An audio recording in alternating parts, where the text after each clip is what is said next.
belle journée pour partir à la découverte. Eh bien, bonjour, mon nom est Danny Bérubé. Bienvenue à l'émission Partir à la découverte. Et aujourd'hui, on a décidé de vous faire découvrir un beau coin du pays. On va aller faire on va aller faire le tour des îles de Sorel. On va vous faire découvrir ça. On va le découvrir nous aussi parce que on a été chanceux. On s'est fait inviter par Le Biophare. le Biophare qui nous a invité, les gens de CTB-TV, à découvrir les îles de Sorel et aussi le Biophare qu'on va voir un petit peu plus tard. On est comme vous, on suppose qu'on s'en va. C'est nouveau, c'est une découverte, fait qu'on vous amène avec nous pour aller faire le tour des îles. Alors, comment on va procéder? Là, je suis en présence de notre directrice de Biophare, Madame Anne-Marie Dulude, qui est aussi biologiste. Bonjour. Bonjour. Alors, expliquez-nous notre randonnée, notre excursion en ponton.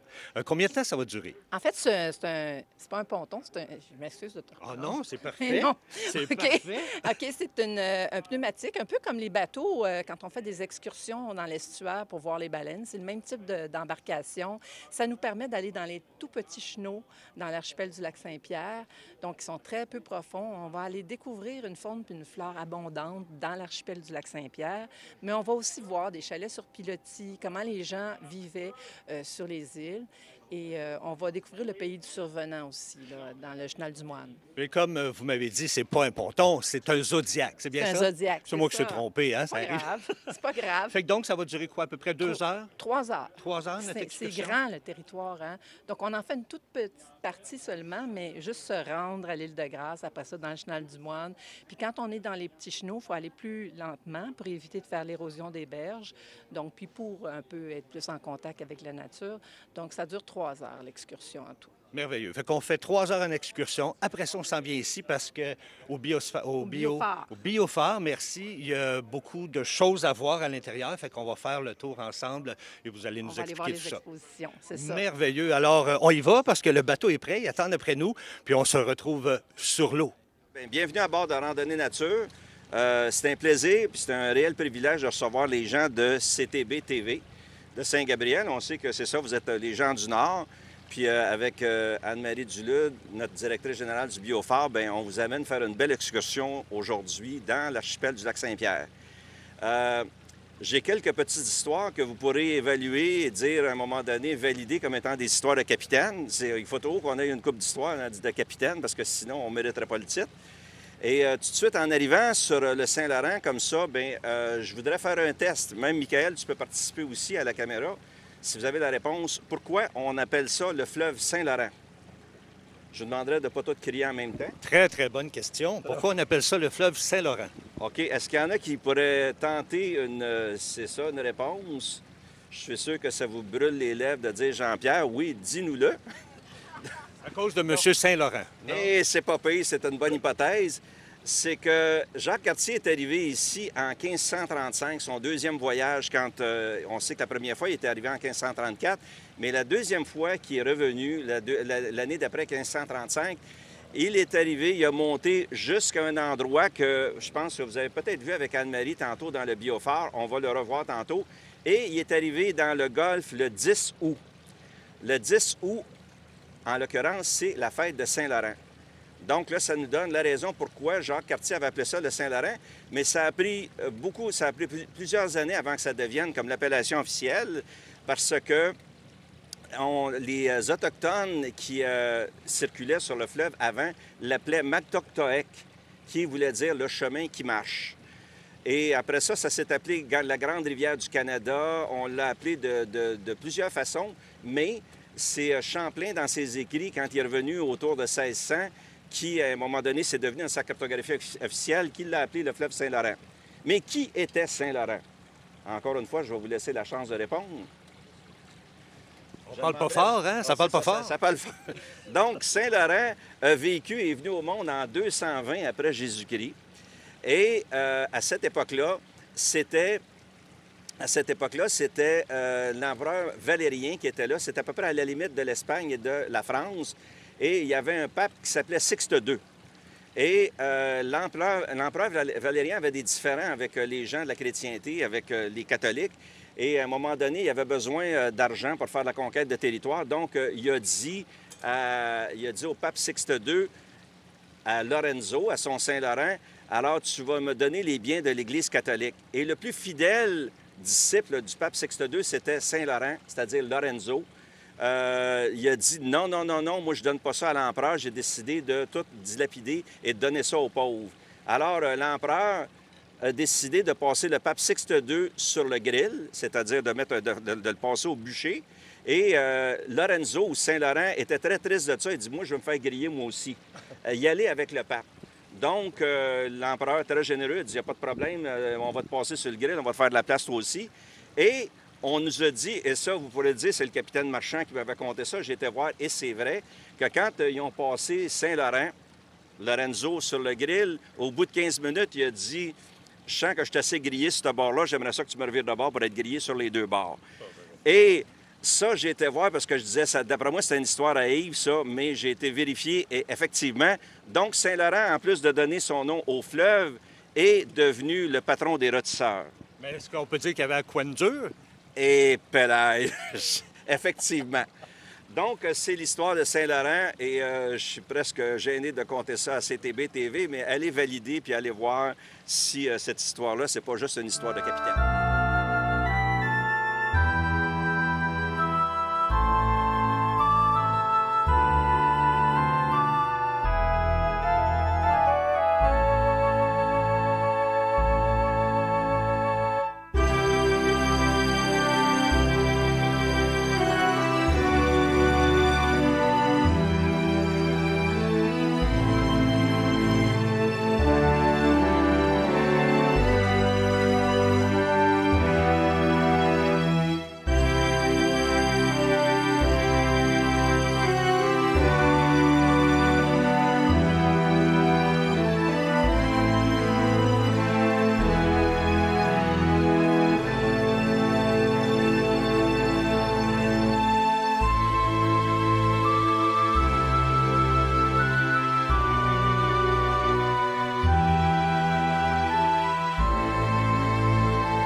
Dans le Chenal du Moine, le pays du survenant, c'est ce qui a inspiré Mme Guévremont. Ça vient d'où le nom, le chemin, le Chenal du Moine? Le Moine, ça date du début de la colonie. Il y a deux hypothèses. Soit que ce soit le moine Anne Denou qui faisait la messe à Trois-Rivières et à Sorel, qui empruntait ce chenal-là. Soit c'est une autre hypothèse, c'est un monsieur Lemoine qui possédait des terres qui, en son honneur, qu'on aurait donné le nom de Chenal du Moine. Mais on connaît surtout le Chenal du Moine à cause de la série télévisée. C'est une des premières séries télévisées à la télévision là, de Radio-Canada, Le Survenant, qui a été fait à partir des romans Marie-Didas et Le Survenant de Mme Guévremont. On va voir une belle exposition là-dessus tantôt au Biophare. Oui, on a créé une exposition qu'on dit itinérante. C'est une exposition qui est présentée dans différents musées, mais c'est notre création au Biophare. Elle est présentée en ce moment jusqu'en octobre au musée, ici à Sorel, où on met en valeur la femme qui était Mme Guévremont, la romancière, mais elle a été aussi journaliste. Elle a même été correspondante pour le journal de Gazette. C'est une femme qui était parfaitement bilingue. Elle vient d'une famille qui était très axée sur la culture. Son père était un avocat, mais qui aimait faire de la poésie. Du côté de son père, qui était un Grignon, je ne sais pas si ça vous dit quelque chose, Claude-Henri Grignon, c'était son cousin. C'est le cousin de Mme Guévremont, donc qui a écrit Un homme et son péché, les belles histoires des pays d'en haut. Puis, il y avait deux oncles qui écrivaient aussi à l'époque. Sa mère était, je trouvais ça très, très moderne pour l'époque. Elle aimait la peinture. Elle partait suivre des cours de peinture à Montréal en train parce que Mme Guévremont venait de Saint-Jérôme. Elle ne venait pas de la région ici. C'est son mari qu'elle a rencontré à Ottawa, Monsieur Guévremont, qui demeurait dans la région de Sorel. Quand Mme Guévremont est arrivée à Sorel, elle s'ennuyait de ses montagnes, elle était bien désespérée. Il y a une tragédie qui s'est passée dans sa vie. Aussi, elle a perdu un enfant de la méningite en bas âge, donc elle était très dépressive. Et c'est son beau-frère, qu'on dit qu'il est une source d'inspiration pour le personnage de Survenant. Son beau-frère qui était journaliste, un bel Hollandais, qui lui a dit qu'elle devrait se lancer dans le journalisme. Elle avait déjà écrit pour certains journaux, mais là, elle a été correspondante pour De Gazette. Et toutes ces rencontres qu'elle a faites, Mme Guévremont, pendant sa carrière de journaliste, a nourri son imaginaire. Et tout ça a servi à créer son fameux personnage du grand dieu des routes, le Survenant. Fait qu'on devrait le voir apparaître bientôt, notre Survenant, là. On va prendre un petit bout encore, là, parce que là, il faut aller très lentement dans le chenal du Moine, mais ce qu'on a à notre gauche, c'est l'île du Moine, qui est une immense île. Ce qui est particulier de ça, c'est là qu'on retrouve les plus vieux chalets. Quand on voit des chalets, là, M avec un numéro, ça veut dire pour Moine, île du Moine. Ça fait partie de la municipalité de Sainte-Anne-de-Sorel. L'île de Grâce aussi fait partie de la municipalité de Sainte-Anne-de-Sorel. Alors, on a toujours une lettre qui représente le nom de l'île plus un chiffre. Et à l'autre, dans le milieu de l'île, on a une commune. Anciennement, il y avait des pâturages communaux. Ça, c'est dans le temps des seigneuries françaises. Ça, c'est vraiment au début de la colonie. Les seigneurs mettaient à la disposition des censitaires des îles comme ça. Donc, les gens traversaient leurs animaux sur l'île pour les mettre en pâturage pendant tout l'été et les reprenaient à l'automne. En échange, soit d'essence, donc de l'argent qu'ils payaient aux seigneurs, soit ils donnaient une partie de leur récolte aux seigneurs. Donc, il y avait en tout 5 seigneuries autour du lac Saint-Pierre. Il y en avait une à l'île du Port, ici, l'île du Milieu. Puis, il y en a encore une commune, l'île de la Commune. Il y en a encore. Ici, la commune de l'île du Moine existe encore. C'est un regroupement d'agriculteurs. Ils mettent plus d'animaux en ce moment là, sur l'île. Ils vont cultiver les terres, mais il y a quelques années, ils traversaient encore des jeunes vaches sur l'île. Parce qu'il ne fallait pas que ce pas des vaches qui demandaient d'être traites, donc de subir la traite, mais c'était des jeunes vaches qui étaient en pâturage tout l'été parce que les terres étaient riches, puis parce que c'était moins exigeant pour l'agriculteur. Le petit bac jaune, le petit bac avec en jaune, c'est un bac qui servait à transporter les bêtes au printemps pour les amener sur l'île, puis les reprendre à l'automne par les agriculteurs qui sont membres en ce moment d'un regroupement.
Que son mari avait hérité de son père.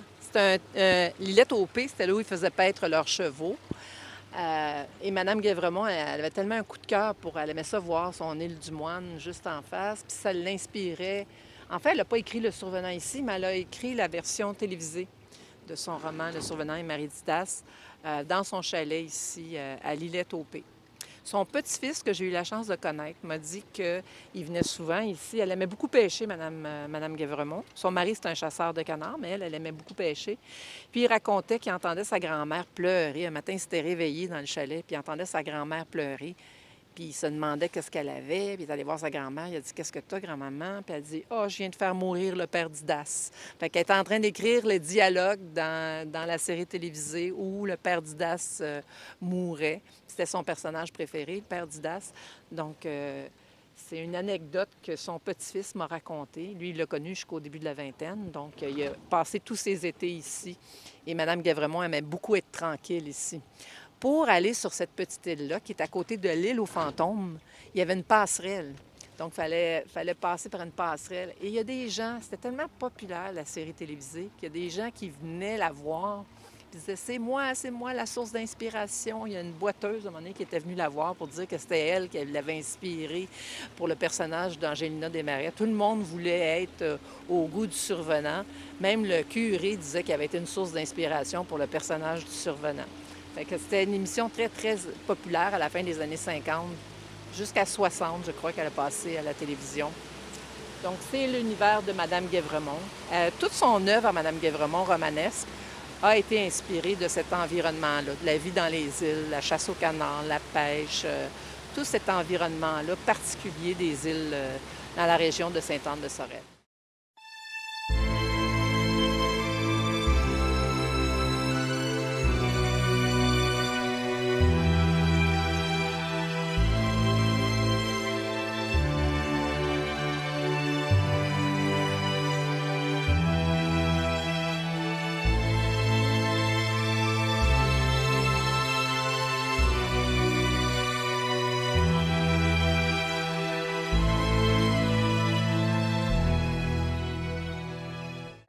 Pour voir la végétation de près, les quenouilles, les nymphéas.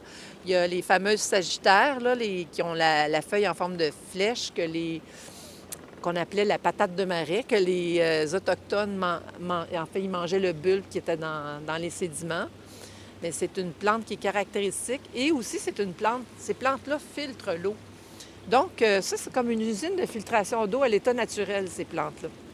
Donc, un des rôles importants que jouent les milieux humides dans l'archipel du Lac-Saint-Pierre, c'est de purifier l'eau du Saint-Laurent. Ah, un beau canard. On voit un beau canard, là. Parmi les plantes aquatiques.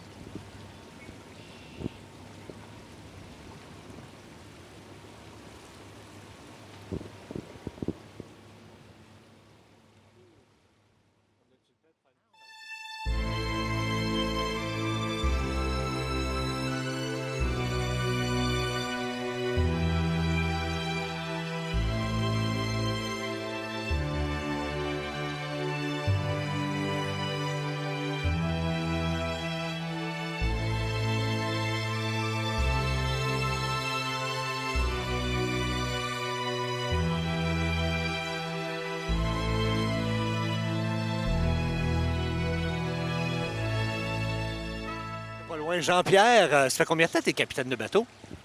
C'est ma deuxième année au service du Biophare. C'est ça, c'était sur l'aimable invitation de mon amie Anne-Marie, qui, à l'automne 2021, m'a dit qu'elle m'avait inscrit au centre de formation maritime à Saint-Romuald. C'était une belle surprise. Elle m'a dit, t'es capable, tu vas aller passer le cours. Mais vous aviez déjà conduit un bateau avant, là? Oui, c'est ça. J'avais navigué sur la traverse des îles comme matelot depuis 2016-2017. Puis toujours une passion, une passion nautique, aller à la pêche, des embarcations de plaisance, tout ça, mais avec le vrai cours, c'est vraiment depuis 2021. OK. C'est ça, Et Anne-Marie m'a offert le plus beau décor que tu peux pas avoir pour naviguer, c'est-à-dire l'archipel du Lac-Saint-Pierre. Comment je te dois, Anne-Marie? C'est ça. Ah, c'est ça. Ah, c'est ça. Donc, c'est ça. C'est une belle expérience. Puis je te dirais qu'à toutes les sorties, on apprend. Comme ce matin, on a vu des images avec vous autres là, par rapport aux teintes du courant à la sortie du Chenal du Moine et tout ça. C'est ça. Est-ce que vous avez plusieurs excursions par jour ici? Habituellement, il y a souvent 2 excursions par jour. Il y a aussi les excursions avec les camps de jour. Ça va jusqu'à... Madame Duluth, ça va jusqu'au mois d'octobre, hein, à peu près. Pour les excursions? C'est ça, pour les excursions. On va jusqu'à temps où est-ce que c'est quand la température est clémente, là, où est-ce que c'est... et ça commence habituellement à peu près, je ne me trompe pas, à peu près à la mi-juin. Et est-ce que vous êtes le seul bateau qui fait ces excursions-là? Il y a un autre bateau, mais comme je vous disais tantôt, on peut pas. Il y a 2 bateaux. Il y a 3 bateaux qui font ça. La Maison du Marais, c'est ça. Et il y a aussi qui ont un ponton. Il y a Statera. Mais comme pour avoir l'accès dans les petits chenaux comme ça, il y a juste le bateau de randonnée nature qui peut venir où est-ce que, comme vous voyez, très faible profondeur. Mais c'est dans des, comme je vous disais, c'est dans des images wow, là. Oui, c'est de toute beauté. Puis là, est-ce que je peux voir là, sur vos... on voit qu'on est à 5 pieds là, en ce moment. Là. Exactement. C'est 5 pieds et ça peut baisser beaucoup plus que ça parce qu'on sait que le niveau du fleuve est très haut à cause des pluies qu'on a eues dans les derniers jours. Mais on a... habituellement, c'est plus autour du 2 pieds et demi, là, 2 pieds et demi, quand on passe ici, dans ces canaux-là. Puis, qu'est-ce que vous voyez justement, Dany, en avant, c'est que quand on parlait de Germaine-Guévremont, moi, je trouve ça le fun. Quand on arrive à ce point-là, ici, c'est quand on dit ni terre ni eau. C'est qu'on voit avec les grands herbiers, on ne pourrait pas débarquer sur la rive ici parce qu'on va avoir pas mal les pieds dans l'eau. Et en même temps, tu n'es pas tout à fait dans quelque chose de complètement navigable non plus, là. Voilà. Très, très beau paysage. Merci à vous. Ça me fait plaisir. Fait que là, on s'en va, on retourne vers le Biophare. Oui, tranquillement, pas vite. Est-ce que j'aime tout le temps faire ça sur le bateau? Est-ce que parmi tous nos passagers, quelqu'un pourrait nous indiquer la direction de Sorel ici? On va voir. Est-ce que vous avez une autre question? C'est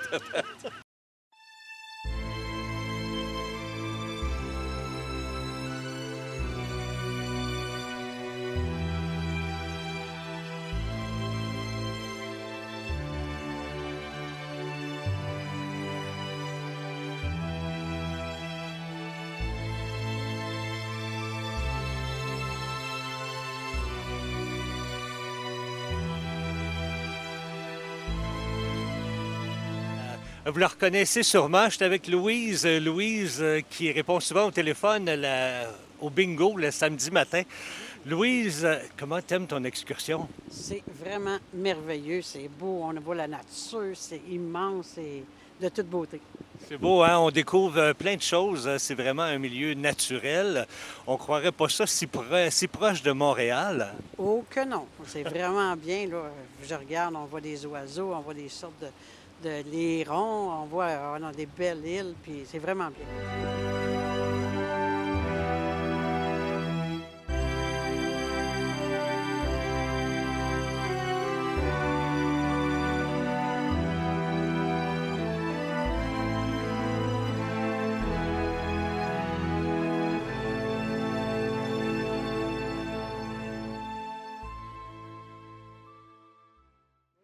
Notre capitaine a décidé de prendre une petite pause en ce moment, fait qu'on a notre capitaine remplaçant, Gilles Comeau, qui a décidé de prendre la barre. La relève. On se sent en sécurité. On se sent en sécurité. Et puis, M. Comeau, comment est-ce qu'on se sent, capitaine de bateau? Bien, ça rappelle des souvenirs, parce que plus jeune, j'ai fait pas mal de navigation sur le lac Masquinongé. Surtout, mon père avait 2 clubs de pêche qui faisaient partie. Et puis, il y avait des assez grands lacs là-bas aussi. Là. Alors, ça rappelle des souvenirs d'être en bateau, là. Fait qu'on est à l'aise derrière un volant, là. Oh oui, j'en ai fait déjà, mais ça fait quelques années déjà.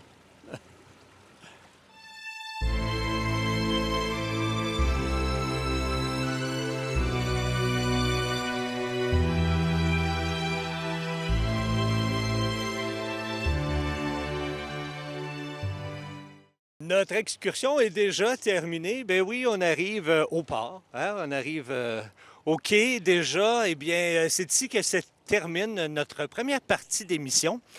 J'espère que vous allez être de retour pour notre prochaine émission parce que la deuxième partie, on va aller visiter l'intérieur du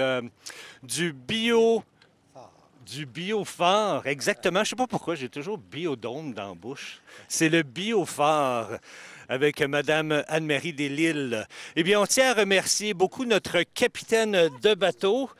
Hein? Merci beaucoup, M. Jean-Pierre Gagnon. Merci beaucoup aussi à Anne-Marie Dulude. C'est-tu bien ça? Je l'ai-tu bien dit? J'ai dit Delisle? Ah, j'ai beaucoup de difficultés avec les noms. Dulude. Bon, merci Anne-Marie. On se retrouve dans la prochaine émission. Alors, merci beaucoup d'avoir été là. Puis, M. Comeau, comment vous avez trouvé votre excursion? Bien, c'est extraordinaire. Moi, c'est quelque chose qui est tout près de chez nous et qu'on connaît à peu près pas. Alors, j'espère que nous, on l'a connu et on va le faire connaître maintenant par nos émissions. J'espère que oui, parce qu'on doit dire qu'on a adoré ça. C'est extraordinaire. On entend tellement parler, je suis Naître du Moine, qu'on entend parler depuis tellement longtemps avec justement le survenant. Et puis les îles, on entend parler. C'est vrai que c'est mêlant. Ça prend quelqu'un qui connaît ça. Ça prend une carte pour se retrouver dans les îles. Eh bien, merci beaucoup. Hein? Puis, ne manquez pas la prochaine émission pour l'intérieur du biophare. Bye bye tout le monde.